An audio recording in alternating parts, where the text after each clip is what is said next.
Ruwan saman da aka sheka a baya-bayan nan kamar da bakin kwarya ya jawo ambaliya a cikin unguwanni da dama na garin. Mutum uku sun rasa rayukansu, haka zalika wasu da dama sun samu raunuka. Gwamnan jihar Kanal Isufu Labo ya zagaya domin ganin halin da jama'a bayan Allah talakawa ke ciki. Ga ƙarin bayanin da wakilinmu Ismail Usman ya aiko mana daga can da magaram din. Sama da milimetar 116 ya sauka a cikin birnin da magaram, kuma da sauran wa'ansu gundumomi na cikin jihar da magaram.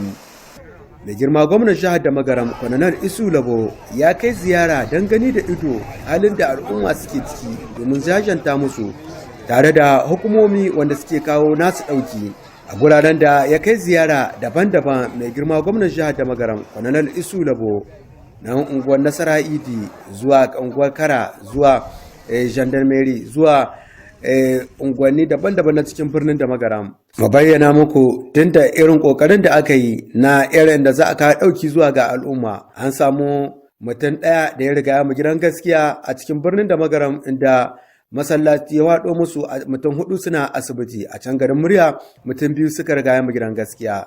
Mun gewaya mun ga duka ruwan suna tafiya, kuma nan da awoyi kaɗan Allah yarda za su tafiya, tunda duk inda ya cunkushe mun bude shi, kuma mun ja hankalin jama'a a yi hatara a bar shiga, tunda wani ruwan sun kai meta 2 ko 4 na tsawo na zurfi.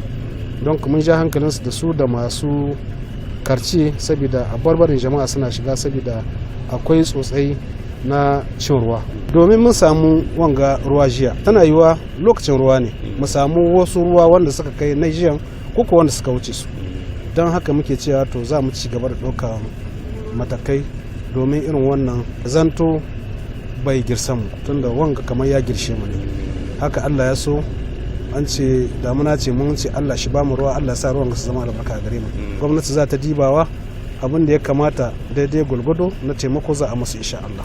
Yin da irin kokarin da wakiltaccen hukuma na birnin da magaram yayi na yashewa an su gadaduwa, ana iya cewa wannan aiki sai al'umma sun kama don wasa zub da salte don a kiyaye ambaliya. Bayyana muku a cikin wannan rangadi na mai girma gwamnan jihar da magaram yana tare da rakiyar mataimakin magatakarda na ofishin shi da kuma jagorori na jami'an tsare da wakilcin hukuma na birnin da magaram.